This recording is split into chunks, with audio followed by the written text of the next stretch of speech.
All right. Hey, it's a special edition of Piatt Picks for the new announcement of Ngannou versus Fury. That's Miguel Iterati. I'm Anthony Piatt.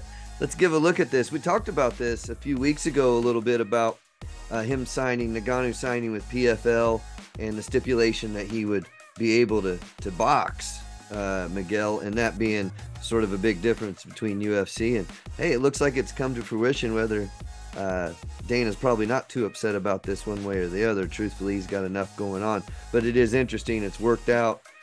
We weren't too sure if it was going to work out for Ngannou. You mentioned, PFL Africa is not a huge venture. It's only a 2-fight deal. If he didn't get this Fury fight, maybe it didn't work out so good for Ngannou, but he did. What do we think, Miguel? Yeah, no, I think obviously Ngannou feels, in many ways vindicated, in many ways like, he's getting, finally his just due in the sport, and all that's well and good. The Fury camp, I thought, was always going to want to do this fight because it's the most monetizable fight currently in the heavyweight division. Yeah, maybe Anthony Joshua, but, with his losses and stuff, that fight's not as appealing. The British boxing public will obviously react to that, and it'll be a huge fight. But this fight has some crossover ability to get fans that are not typical boxing fans that won't watch Joshua and Fury. The American audience, things like that. So, it was always going to be on Fury's radar. I think they had to wait for the PFL deal to get done on wherever Ngannou was going to go. They had to wait for that to get done because, they can count on something from the PFL for promotion on this. Yeah. Whatever they bring to the table, it's something compared to Ngannou as a free agent by himself. And so I think that they had to wait to see how that's going to work out. I think the PFL would also, and any other group, one would have been a problem, they would have wanted to rush Ngannou into the ring, to fight.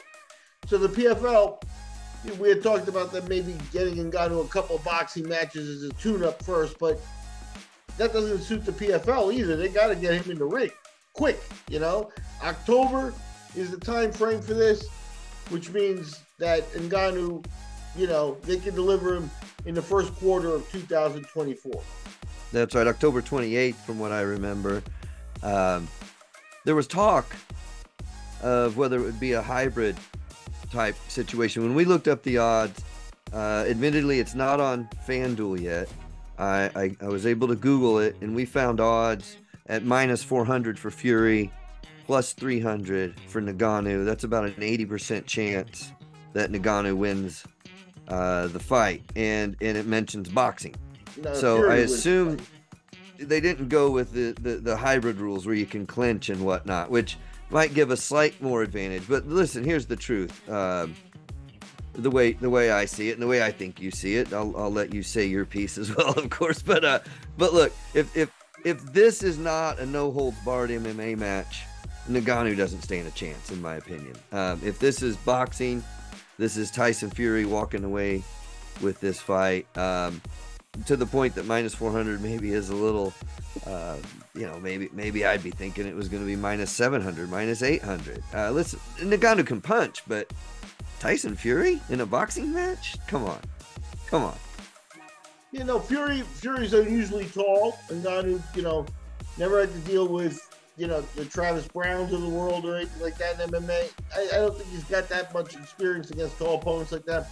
I'm pretty sure however they do it, 5-minute rounds or 12 3-minute rounds or whatever, that Fury is going to have what it takes to stay away and out of Ngannou's power. It took Deontay Wilder, a while to get the timing right and dropped him in the first fight. Some people call it a fluke, but I think he got the timing right at that moment. It was a good moment for him. Yep. And Deontay Wilder's a much more, you can't. The difference is between Deontay Wilder and Ngannou's a novice at boxing. Yeah, I think Wilder should be the favorite against almost any other boxer other than Tyson Fury. Yeah, out there. Well, Wilder brings an edge, and he was a good foil to Fury and stuff, but even another match between them isn't as monetizable for Fury as this. I think at the end of the day, it's going to Saudi Arabia, where they're not going to be, I was thinking, what if, it was discovered that, that Mohammed, the Crown Prince of Saudi Arabia, and Daniel Kinahan were the same person. right. Hey, so there's people out there that would believe it.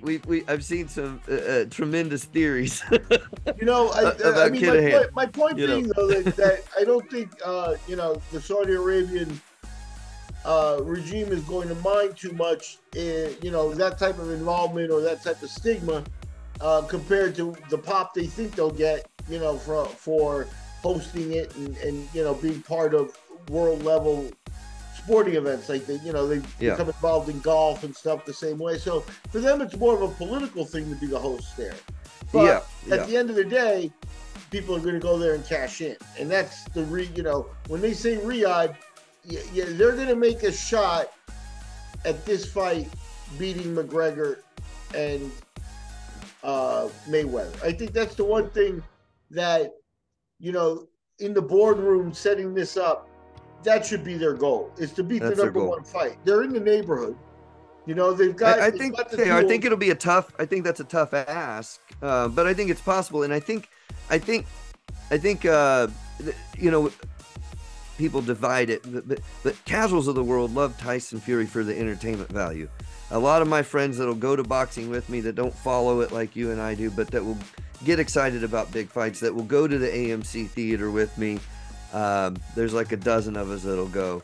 And truthfully, I've said this before, but last time we went and saw Canelo Triple G3, we had a dozen of us. I think there was maybe 8 of them didn't even know Canelo had lost to somebody named Bivol. They're pretty casual fans, but for these big fights, and they're always asking, when's Tyson Fury? And that is that grinds a lot of hardcore boxing fans' nerves. They feel like, he's ducked. Well, it skews the betting numbers, for one. You know what I mean? Yeah. You have an expert people, but that's why this is a big money fight, because people are going to be drawn in, and the real sharks in there, the house always wins, right? So absolutely, if you draw that stuff. So to me, like I said, I'm not surprised. I've been waiting for them to announce it, basically, because to me it was a no-brainer that it was going to happen. The PFL, I think, will bring something to the table, but they don't bring the Dana stopping power of saying no, yes, or that sort of thing. Like Dana could become involved. So I think, like I said, it's a no-brainer. Tyson Fury is the A side. Period. That it always is, and I've had that very conversation today. Tyson's going to be the A side, and that's what it is. Just like McGregor's the A side. Doesn't matter belts. He hasn't won in years. Doesn't matter. A guy that brings that entertainment value. And, let's face it, the hardcores can sell only so many tickets, only so many pay-per-views. You've got to engage people and whatnot. And hey, I want to take a quick second hey, shout out to Michael Sanders, a friend of mine from Twitter. We talk. This guy is an English guy. And so what I want to point out is even the hardcore English guys are actually quite sick of Fury. And so I acknowledge that. And I want to acknowledge it. And so it came up. Tyson Fury doesn't have any mandatories right now.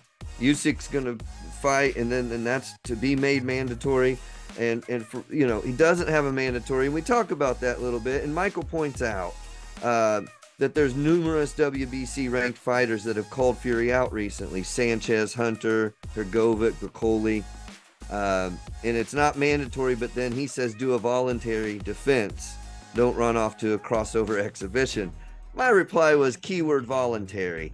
I can't blame the guy for taking the biggest money fight for low risk that he can find. That's the game that he's allowed to play. Make a guy mandatory, and then we can talk about it. But I just can't fight him. Can you give me that list of names again? Yeah. Michael Sanders points out that within the last month or so, Sanchez, Hunter, Hrgovic, and Bacoli. And I know those would be all in the top 15 because I talk with Michael a lot and he understands top 15 is all that can really challenge and whatnot. So Yeah, these guys, Fury, are all Fury won't make the same amount of money fighting all not at four all. of those guys. Right. He's going to make against Ngannou.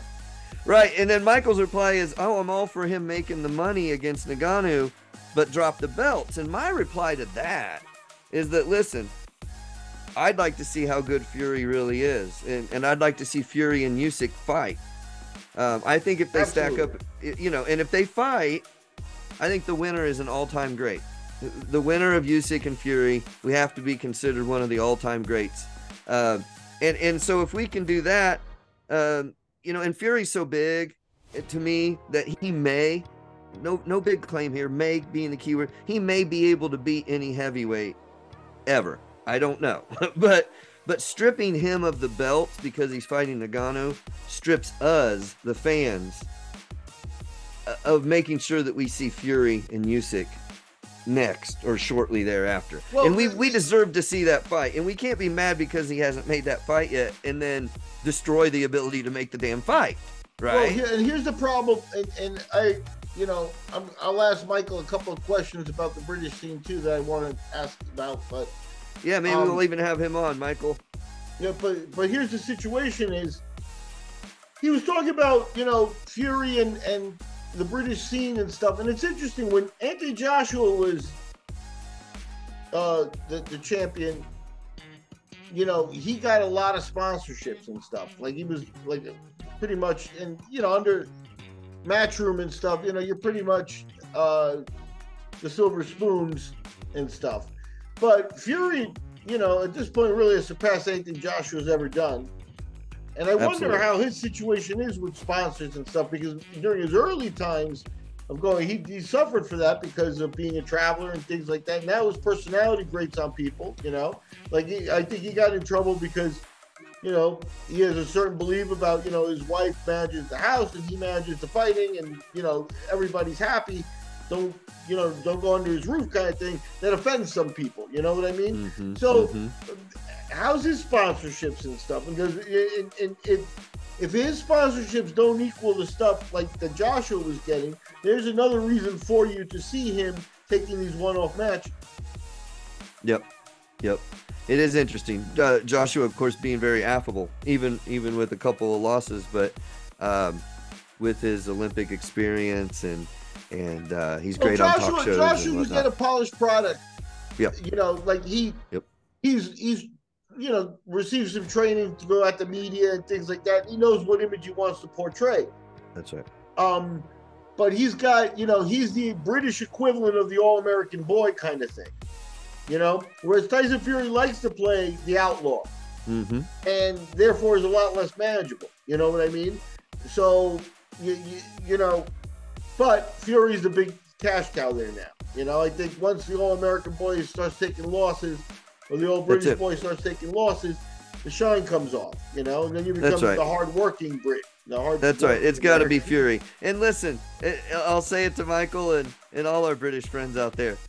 We know over here that y'all are sick of not only of some of Fury's antics, but also of hearing Sweet Caroline at every boxing match that you attend. But I can assure you, my friends and I that think about flying over there to catch a match sometime, we'll be highly and sorely disappointed if we don't get to sing along to that cheesy ass song. You've got to understand some of these traditions mean something, and some of the silliness is what we like. And Tyson Fury singing a song quite horribly is part of the allure of this big oaf, this clown who may be one of the best heavyweights, at least alive now. So it's fascinating. And yeah, it's a bit of a train wreck element. Let's go with it. Fury is like a train wreck, like in reverse. And like the train all of a sudden like puts back together and boom, and it's zooming because he was messy in his early career.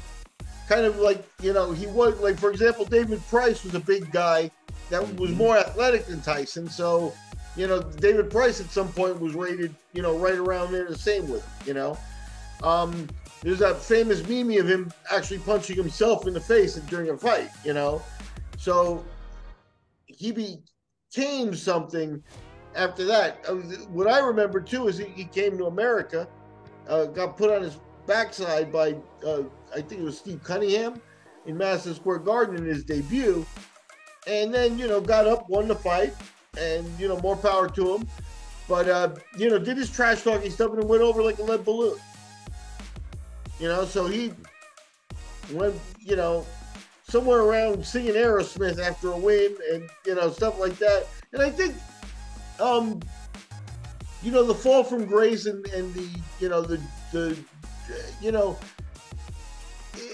it gave him an anti-hero kind of shine that I think is sometimes even more powerful than that all-American boy type of shine, that underdog kind of like look. And Fury, I think, commands that on a broad audience, So I think his act is far less worn out than Conor McGregor's still.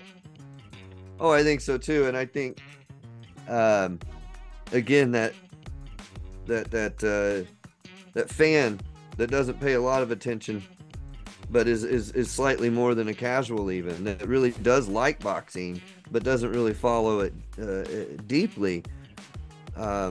Those type of folks are probably a little sick of Conor, and they're not sick of a Tyson. Is it possibly just because he keeps winning, right? It's easier to like, you can talk bad about Conor because he's lost lately. So it's easier to kind of do that. Tyson keeps winning.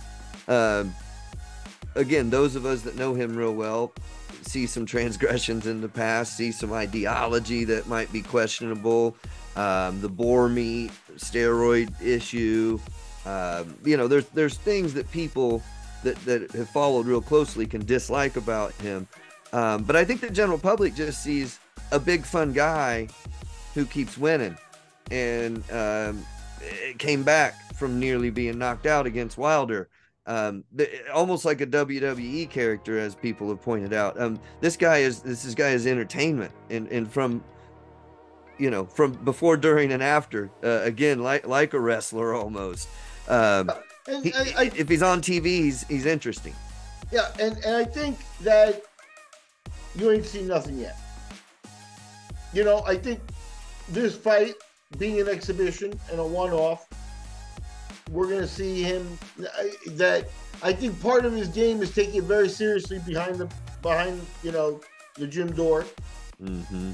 And he's got Ngannou beat by years and decades and thousands of rounds at what they're about to do here. So he's all right there. But I think that it behooves him. Ngannou is a quiet, unassuming, respectful personality that you can't count on that to sell the fight. Mm-hmm. So Fury's sort of on his own. He's going to have to piss him off. He's gonna have to. I don't know exactly what part of the personality, but it's gonna have to be some expression of I'm gonna dominate you or I'm gonna beat you, And then if it goes off the rails, he starts using race and stuff like that. I don't think it'll go that far. I think it'll be managed better than that. But I think it's all on Fury to make this work, because Ngannou's just gonna be a guy that's I'm testing myself. What better test than to test yourself against the best? And Ngannou's going to be a vanilla line. So it's all on Fury. And I think for this one, more so than Usyk and stuff like that, you'll get the most loosey-goosey version. Yeah. Oh, yeah. And again, part of me, look, I love a storm. I watched the lightning and the thunder. I love a storm. It is what it is. I'm going to enjoy watching this silliness. It's whether you call it a guilty pleasure, I don't care. I'm going to watch this fight and I'm going to enjoy it, damn it. Yeah, and I don't know how it works, in Africa, in terms of like the UFC, is it on normal TV? Do they see it live there? Do they see it on a late delay? A couple of days later and stuff like that? Are they totally up on it? I don't know how any of that works. Obviously, they're not in the UFC's networks and stuff. But if they had a good app, that would pull in an audience from Africa. For PFL, even. Well, this would behoove PFL to do, right? Is to encourage the African audience to catch this and really hope Ngannou doesn't go down in one, Right. But yeah, this fight, they should go into it with the goal of beating McGregor and Mayweather in the box office. If they are not trying, then, why are we doing this? They should at least try. If they fail, then they can at least say we tried. And, it'll be tough. It'll be a tough one. I think it's a worthy goal. I think, McGregor sells more than Ngannou. So that's an easy one. You know what I mean? And then you play it out like that. I think they're at a bit of a disadvantage. But then, as you mentioned, Riyadh is maybe the leveler that can with promotion from PFL for what it's worth, and Queensberry, right? Frank Warren still with Tyson for the English side of it. I don't know about this side. Who takes care of the promotion here stateside? Frank doesn't really do much stateside, does he? Well, the PFL has a contract in the States. Okay, well there we go. So they can go through. So an interesting way that they'll be doing that, but yeah. At any rate, there's a lot of interesting angles. There's a lot of people that aren't happy about this fight, wanting to see him defend the titles. Let's see if they put it in an octagon. Let's right? see how far out into an exhibition they're going to go. And maybe that's why we don't have odds on FanDuel, because if those aren't decided issues yet, the odds will drastically change. If you have ropes that you bounce off of, or if you have a chain link fence, this is a difference. It also would depend on how big the octagon will be, because if it's a giant octagon, it won't be that much of a factor. If it's a small I feel like it's a boxing match. I just feel like the language that I've seen, Queensberry rules, but in the octagon is something maybe the adjustments are minor in terms of logistics and things. Could it affect the fight? For sure, but I still think minus 400 should be a lot higher in Fury's favor in this. If it's Queensberry rules, he's a novice, and that's going to show in every simple way. Okay. I went ahead and Google's our friend. The clash between Fury and Ngannou, it says here, which is they're playing to determine the baddest man on the planet, will take place under official rules of boxing, with 3 judges at ringside, the 10-point must system, over 10 rounds of 3 minutes each. So those that hoped Ngannou would get some concessions in that regard seem to have not got their wish. This seems to be a straight up boxing match. As far as I can tell, in a boxing ring, I'm sure they would have said, if it was not going to be, they would have highlighted that in that list. I'm kind of double checking here, but there's no mention of it being in an octagon. So it looks like it's official boxing rules. It's an official boxing fight, exhibition or not. I'm not making a claim on, but 10.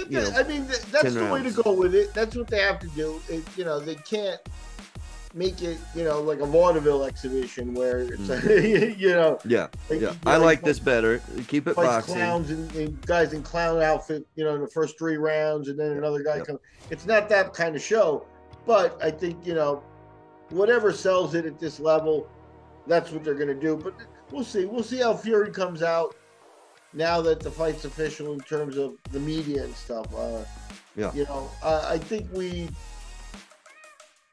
I think he planned to pursue the baddest man on the planet. You mentioned that mythical title kind of thing, which I'm not a fan of, but right. I think he had the idea that he's the toughest guy in the world. He got caught up on social media, even with Rogan, like a feud and stuff like that. And I don't think that's the way to go. That beating Ngannou makes him the toughest guy in the world. So they're, back to the drawing board. We're gonna see. Maybe he goes off the rails. Does some partying. They delay the fight a little bit and stuff like that, and then comes back and waxes him anyway. We'll see how the John L. Sullivan style, where it's like you got to keep him under control for the fights and stuff. You know what I mean? But I think we're about to see something on the media end, because Ngannou's a flatline in terms of media, Yeah, not a lot of personality there. Undercard's going to play. There's not going to be a frenzy around Ngannou. Yeah. Not like that. Undercard should play a factor in this, in the viability and the sale of it. I mean, if you're going to probably approach the numbers you're talking about, you're probably going to need a co-main and a co-headliner. Yeah, I'm not the bookkeepers, but I sometimes it might go that way. I think this might be something that goes the other way, which is, oh, really?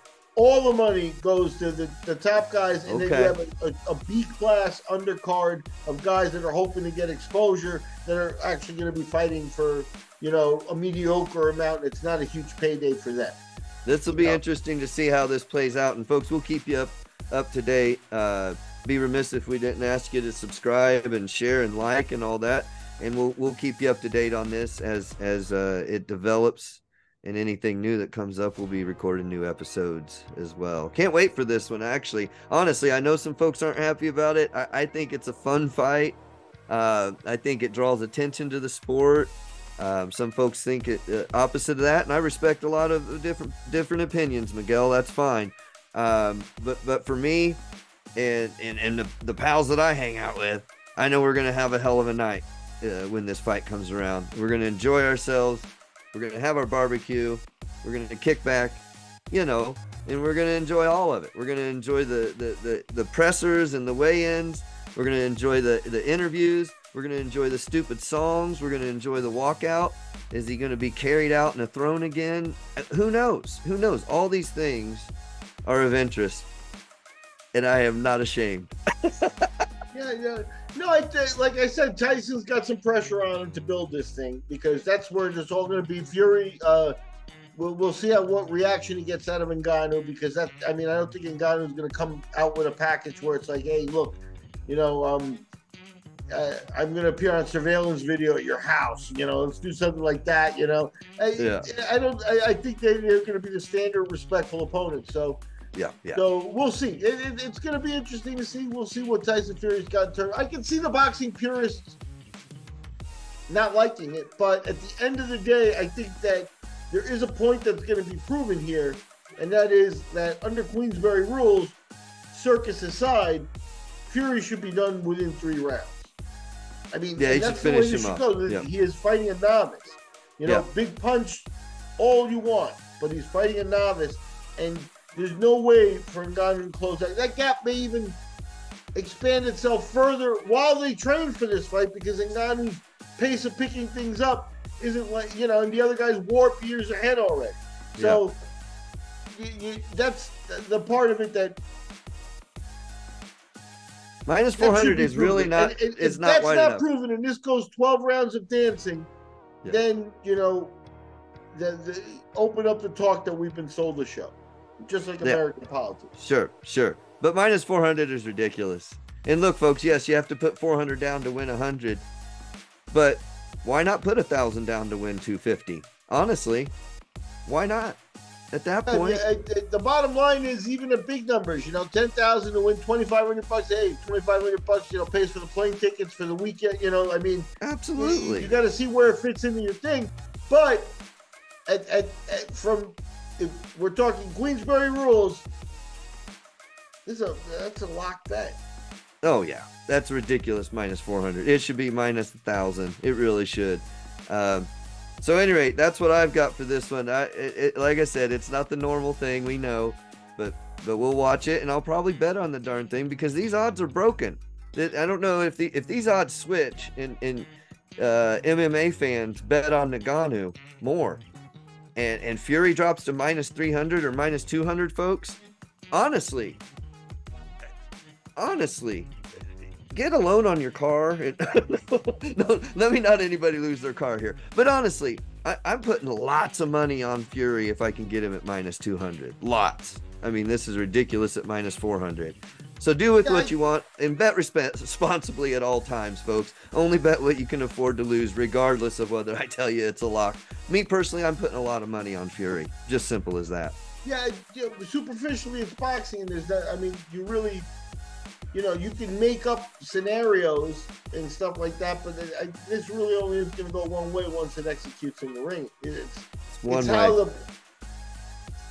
that's the solace to the boxing people that don't like it, is that could be proven here. It Right. should be. So and that's the part they should cling on to. There's something for everyone in this. Even the purists get to say, well, the boxer is going to destroy the. Yeah, of course he is. People don't know that, but like we know that. So, that's the beauty of it. And it's funny. It's like, I wonder,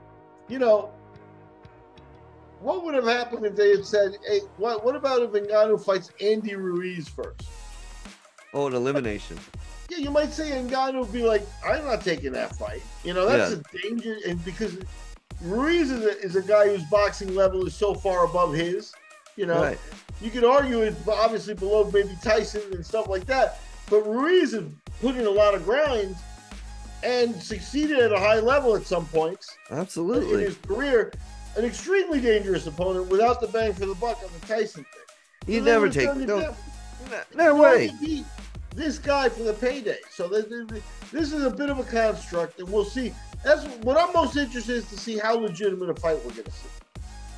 Yeah, and I'm interested to see when the numbers pop up somewhere I can actually put money on it. See what FanDuel numbers really come out with. If they come out with -400 or -300, I'll be a little surprised, tell you the truth. But this is Odds Checker, and they're usually pretty on as well. So we can flash those up on the screen for you folks and let you know now where we're at. The fight just announced. It's not till October 28th, so these odds may change as we move ahead, and we'll keep you updated. But my pick's not going to change, I can tell you that. Yep. All right.